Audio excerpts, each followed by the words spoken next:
target ng Philippine Coconut Authority na makapagtanim ng 20 milyong puno ng niyog sa buong Pilipinas ngayong 2024.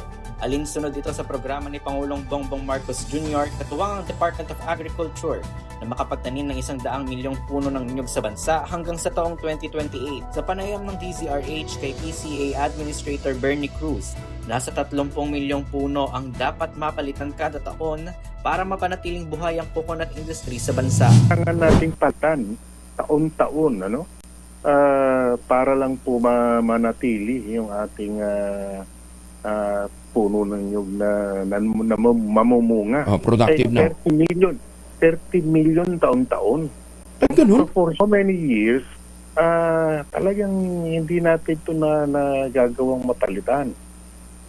Kaya tayo naggumawa ng ganung programa para mahabol natin na mapalitan natin yung mga nawala ng bagyo, yung mga senile na trees, lahat po yun para po manatili na yung ating coconut industry ay buhay. Tiniyak naman ni Cruz na mayroong sapat na planting materials na ipamimigay sa mga rehiyon lalo na sa mga nasalanta ng bagyo. Paliwanag ni Cruz, maaring mabigyan ng 140 hanggang 150 seedlings ang mga magsasaka na kasya para sa 1 ektaryang lupain.